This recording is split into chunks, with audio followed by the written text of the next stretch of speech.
Ladies and gentlemen. Ladies and gentlemen, you're watching GEEKCASTER, everything tech, everything media and culture. That's right, sci-fi fantasy, GEEKCASTER. Michael 7. Michael, we have the one, the only, the original. Dayveonne Bussy here, ladies and gentlemen. I'm about to hit you with some truth. And we have our special guest, the entrepreneur, the actress, and the model. I'm Thalia. Hey guys. Hey guys, Thalia. Look at that, Thalia. Yeah. She takes your soul when she says her name with that accent. Do it again. Thalia. See? No, that's not how you said it before. That's not how you said it before the show. Now you're holding back. How's everybody doing today? Good. Cool. So let's start it out. We're now after New York Comic Con, which is where we met, right? We have this thing every year. We kind of do this whole kind of month of horror films. So we're going to talk about a couple films, and I'm curious if you'll want to watch any of these films that we're talking about. So we're going to do that today, but we're also going to talk about your companies, your products, and what were you doing at New York Comic Con 2023. So let's start out with you. Let's go from there. So what were you doing at New York Comic Con? Well, at New York Comic Con, if you don't know, you do know. You passed by the booth. I was at booth 2049 as the amazing tap dance killer at Hero Tomorrow's booth. And that was really cool. If nobody's ever seen the comic before, I have it right here. There you go. Lift it up a little bit. Yep. Because it really does look like you. Yeah. It's crazy. So this character right here is Nikki St. Clair. She is an actress that gets casted in a Broadway horror musical. Ironically enough, the horror thing.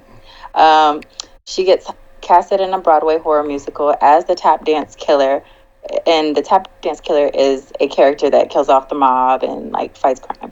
So something supernatural happens where Nikki St. Clair, on set of this tap dance killer horror musical, she has something supernatural that happens, that she gets stuck in this character. She just can't shake it, and when she gets home, she just changes.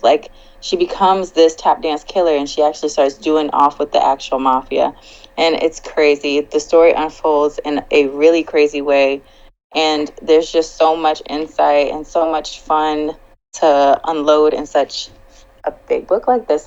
All these comics usually come in this issue right here of this book, The Tap Dance Killer.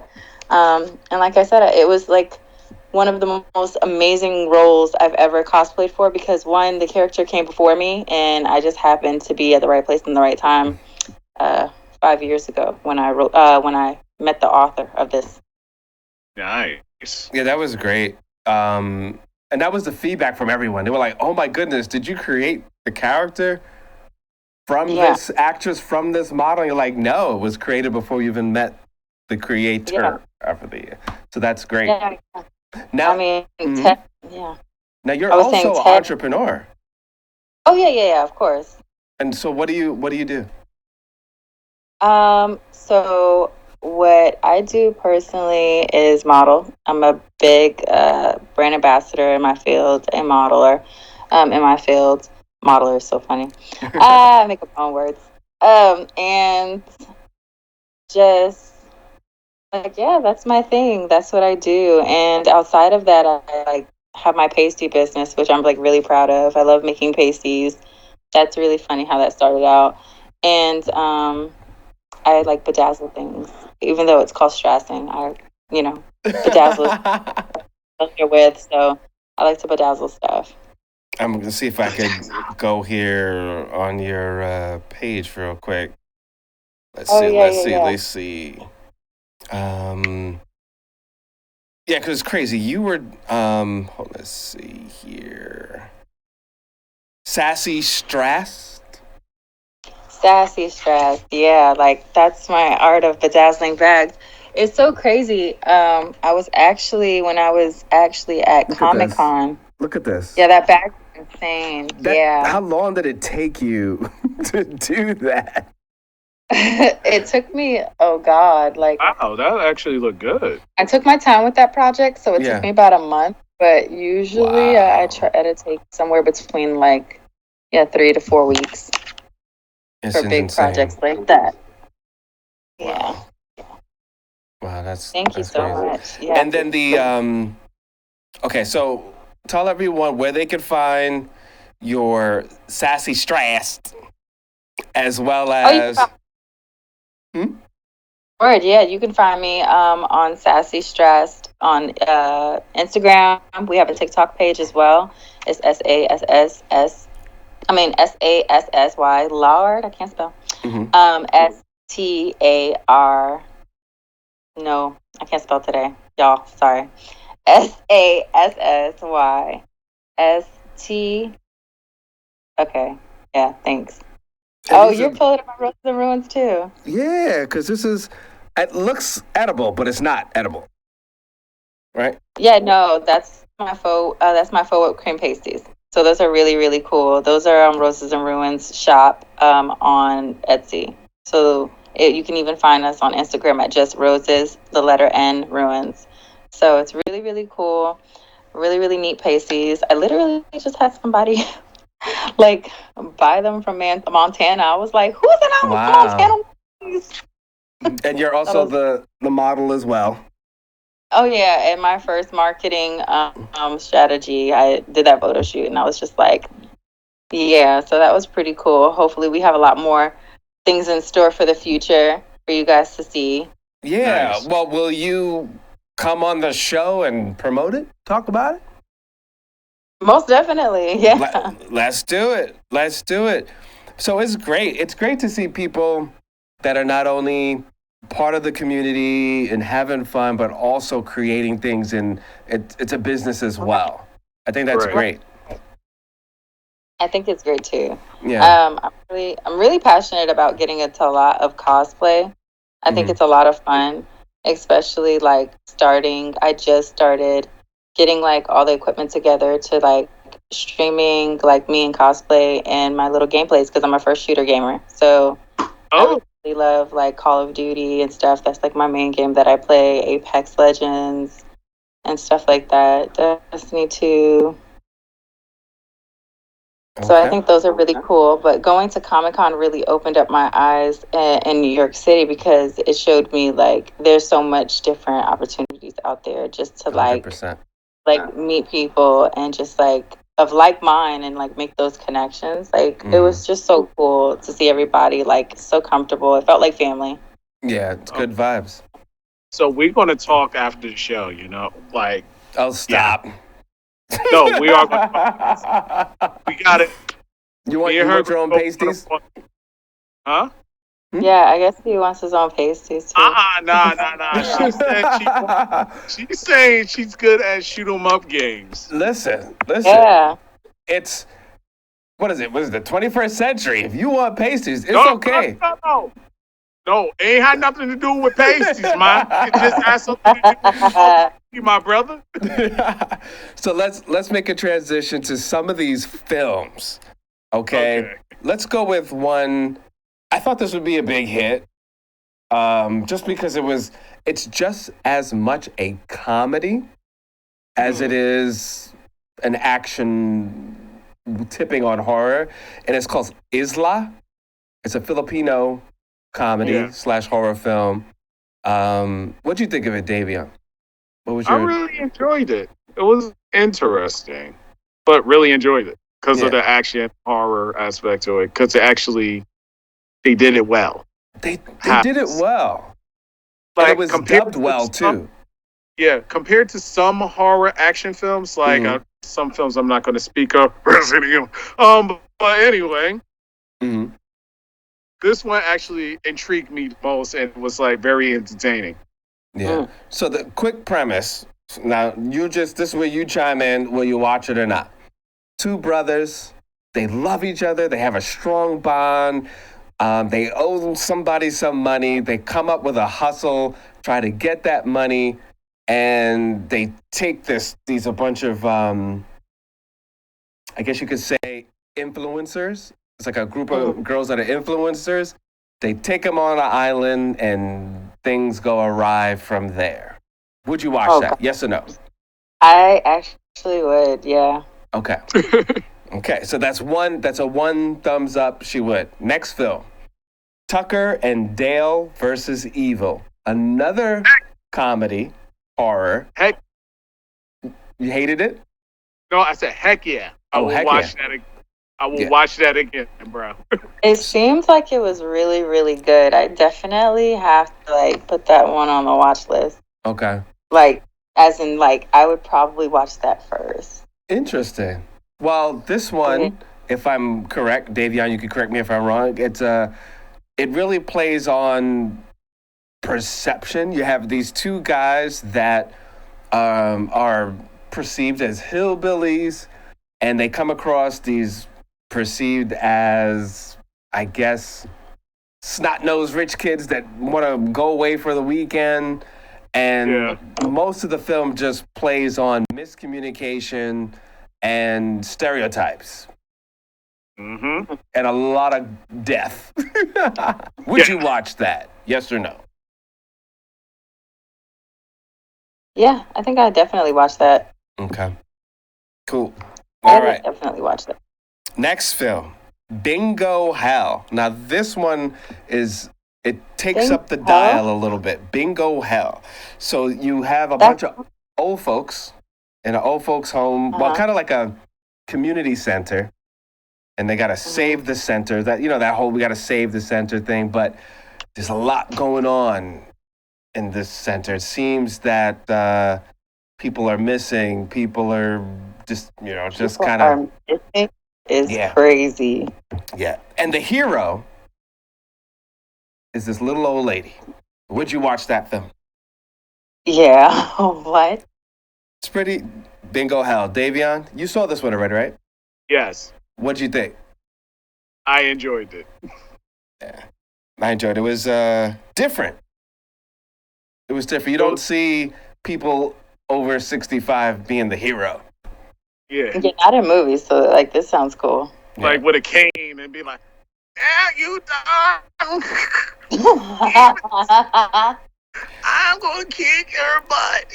Now, this one, I'm not as excited, my intro, because I'll say from jump, I have issues with this one. But I'll say what's positive first. The special effects are positive.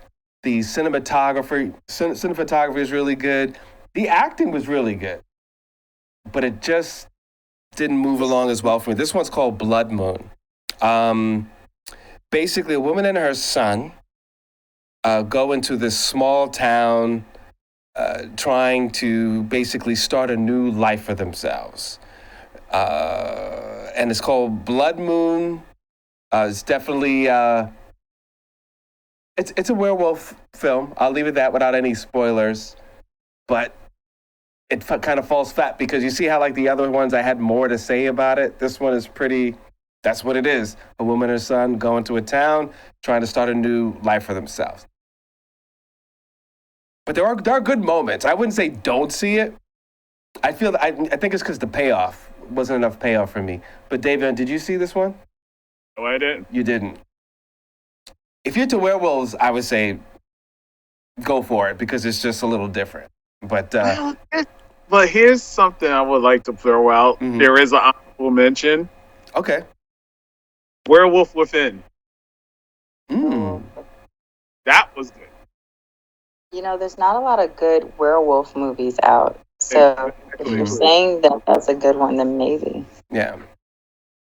Yeah. Because it's more of that mystery, trying to figure out who's the werewolf. Right. But it has a lot of comedy tropes to it. So it's... Gotcha. Wait a minute.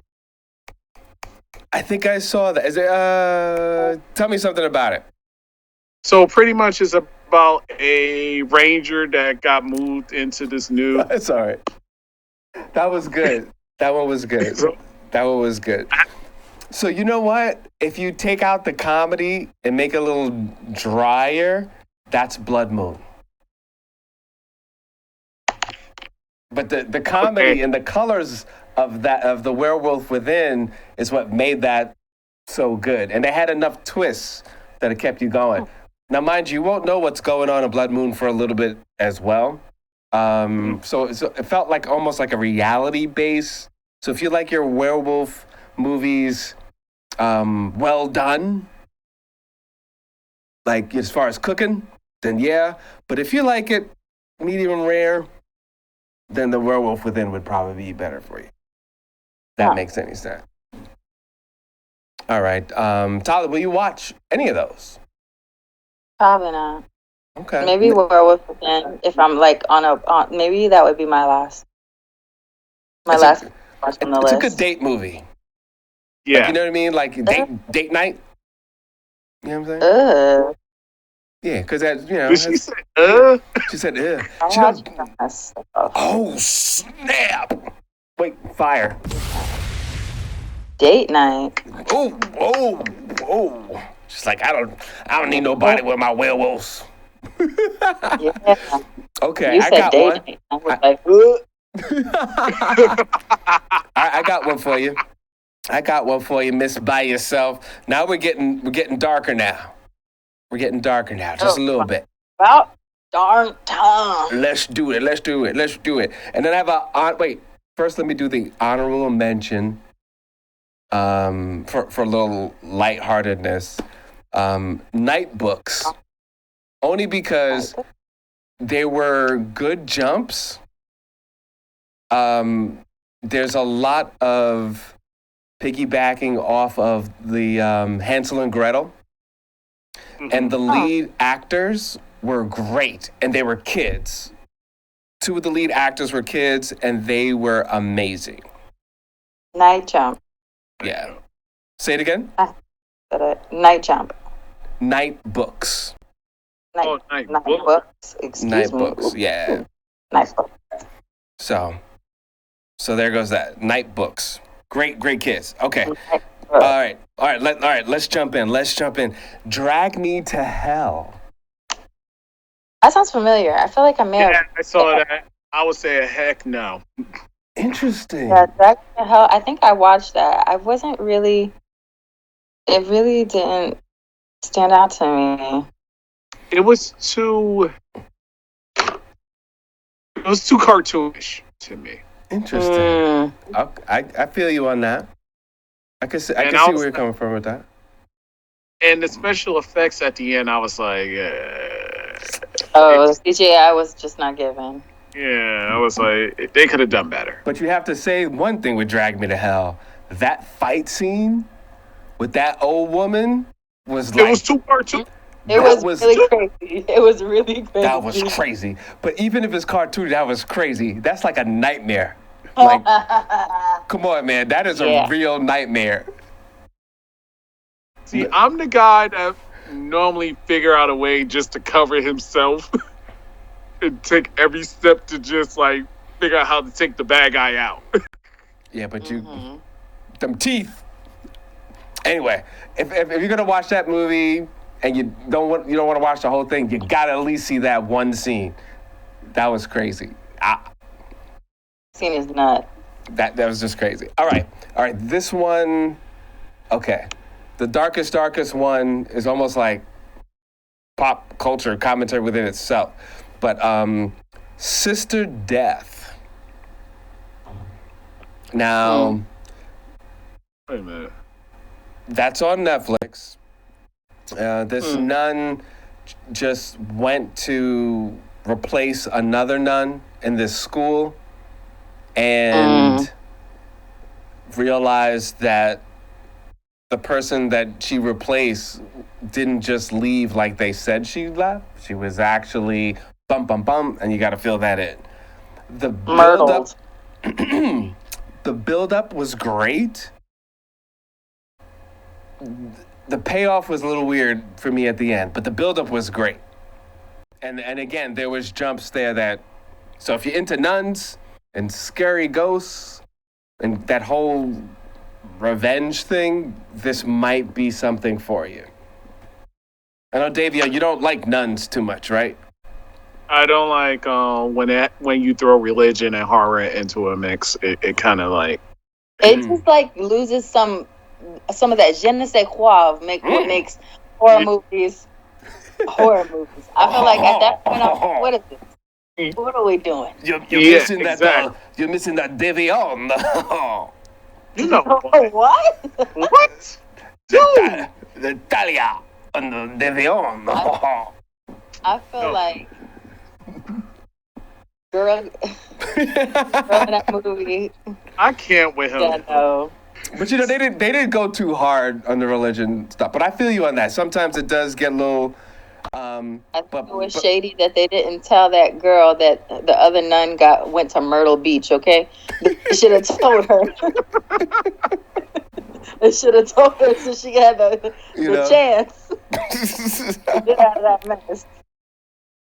Yeah, I hear you. I hear you. But it's interesting watching that film. It seemed like they used the same boarding school that they use in The Nun too. It looked like the same place. Yeah.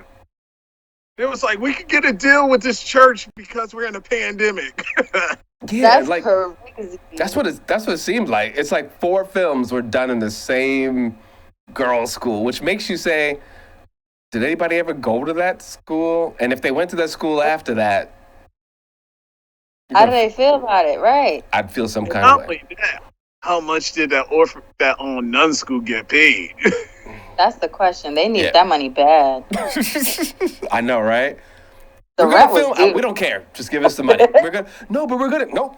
Not interested. Just do whatever you want. Just do what you got to do and just give us the money. They said, "Oh, the light bill cut off. The light cut off." Dun, dun, dun, That's what dun. they said. The light cut off. Yep.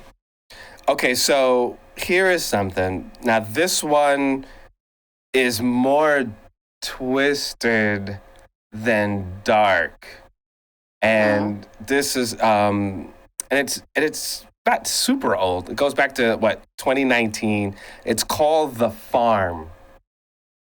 That sounds familiar. And let's see, does that picture look familiar? And it's crazy. That looks like a llama's face. Yeah, it's like two people were held captive and realized, and this is not giving up too much away, but that is disturbing. It's disturbing because just imagine being captive and being treated like a farm animal, basically. Okay, but like what level of disturbing? Like centipede, like human centipede disturbing, or like what? An inferno. Or like, like disturbing, like, I don't know, Hannibal Lecter disturbing. Like, which one? That was a very good comparison. Teetering. Wow, it's like really a nice, comfortable peanut butter and jelly sandwich in between both of them. Speaking of Hannibal Lecter. Oh, cute. The little pop. Oh, is that the one of him in his little jumpsuit? Blue one, and I also got the one where he's bloody. I just don't know where he at. I know. He is, boy. Not to get off topic, but I once knew these 2 girls who were best friends, and they got a Hannibal Lecter tattoo. Both like matching tattoos. One with the mask, one without. I was like, what? Why? Anyways, they said it was their favorite movie to watch together. Awesome. That is Scream. Are they still around? They're not best friends anymore. Did someone try to kill someone? Nope, I don't know. I just know that they're stuck now with those Hannibal Lecter tattoos. Dun, dun, dun. I'm going to say it. Hannibal Lecter, did anyone try to eat anybody? And Hannibal Lecter? No, the friends. I don't know what happened with them girls. I just know one day, one came up to me and was like, "Oh, I'm not friends with her no more." I'm like, "But I was here when y'all got your tattoo. Both of you." Wow. And they was like, "Don't remind me." Yep, basically. That's crazy. Pretty interesting stuff. Watch a movie with somebody and then getting a tattoo. Beware, guys. Man, nah, I don't get no tattoos. So if I guess for all the people out there that are vegans, this kind of pushes their point 100%. Yeah. But anyway, would you watch that? Just imagine being captive and being treated like a farm animal. Yeah, I'd watch that. I would. I'd watch that because I've seen some pretty interesting things, and I'd probably watch that.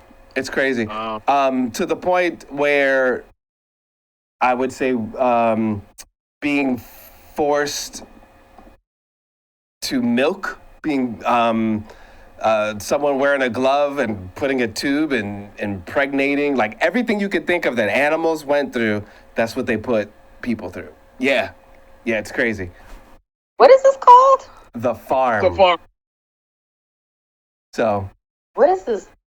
I think that is one of the scariest movies, just because, if you think of like on in fact, we might have to do a part 1, part 2 on this one. Yeah, let's. You guys got time to do a part 2? Just keep going. No, just keep going, but not really. Okay. With the you guys ever watch The Walking Dead? Yes. So just I could see people doing this and being that twisted. Oh, in that environment. And that kind of the world that we live in. I mean, people are so fragile that all it takes is one pandemic and people start going crazy. Bad day. Yeah. Everybody loses their minds. Exactly. Darwin's face. It's enough. But yeah, watch that film and let me know what you think. Let me know. No, it's definitely cool. So for everyone that's watching this on cable, thank you very much. Nassau County, Suffolk County, and the boroughs. We really appreciate everybody.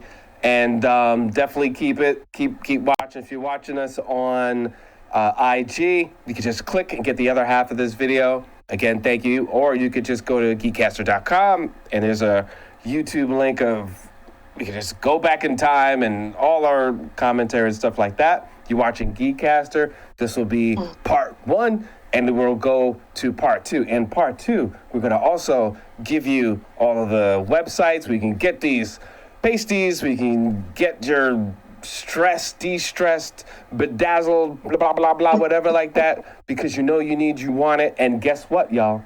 Christmas is coming. You need that. Also, in part 2, we'll try to get Dayveonne to sell at least 5 of his bobble poppy heads things. Okay, ladies and gentlemen, I'm out of here.